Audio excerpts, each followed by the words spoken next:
Okay, in this video we're going to have a look at the Dockcase NVMe portable enclosure. And essentially, if you haven't heard of Dockcase, they make all kinds of different products, like this one which I'd reviewed before, and I'll leave a link up in the corner. It's like a sort of all-in-one peripheral box, and you can just connect everything to it from your laptop. And I really like this unit, so when they kind of contacted me again with another product, I was more than happy to kind of check it out. And they know that I use NVMe drives with cameras and bits like that, and I've done videos on building NVMe SSD drives and things like that. So yeah, we're just going to run through kind of what's there. I've put it back in the box, that's why it doesn't look very neat. I've kind of been using this for a while because I wanted to see what it was like, but you can I just want to show you what's in the box and kind of how it works. But so here, this is the main unit itself. So it's kind of just like a circular enclosure. You can probably just about see there's a screen on the front. And then we need to use some screws to get into the back of it. Like I say, it's just the enclosure, so you will need an NVMe drive, and I'll kind of run through the overall cost and everything of it. So we dig into the bottom of the box.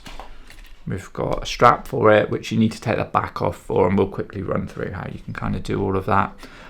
This is like a circular magnet for the drive. So the drive itself is actually magnetic anyway, which I can show you quickly. If you've got a magnetic phone like this one, you can actually just stick it on the back and it will just go on there. But if you use if your phone's not magnetic, or you use a plastic case or something like that, you can just use the sticker on here, and then the drive itself just sticks onto that, and it's really solid. So you can use it for anything. You could stick it on the back of your laptop or your whatever you like, really, but it's just so you can stick it onto something. You get this cable with it, so USB-C to USB-C, and you can see on the drive, like it's a very simple drive. It just has there's a PD power port for it, and a host port. So the host port is to get the SSD running, transfer files, and then it's got pass-through power as well, which is really useful. So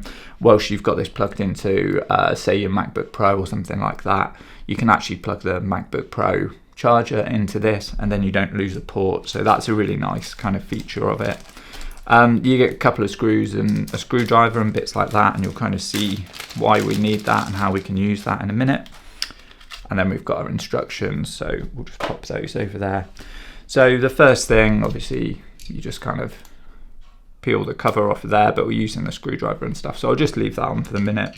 There's two screws on the back, so the screwdriver, we can kind of pop this off.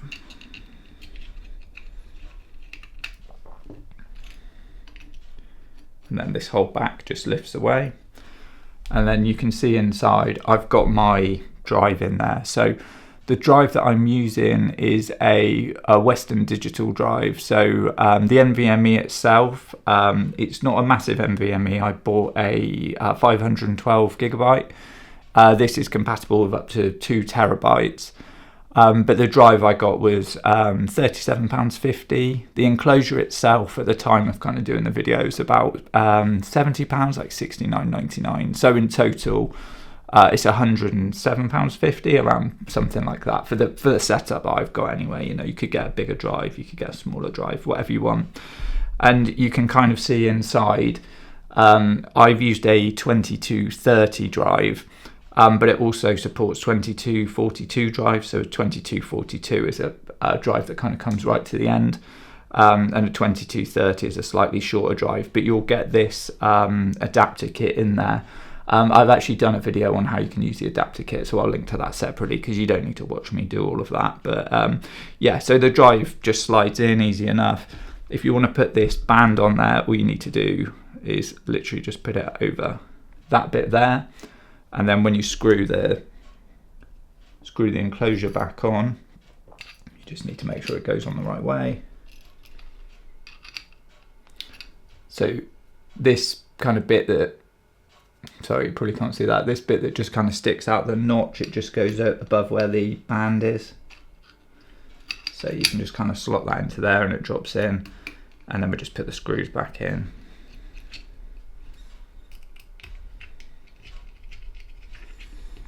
Okay, Okay, and then that's our drive ready to go. And I've put the strap on there as well. You might not want that.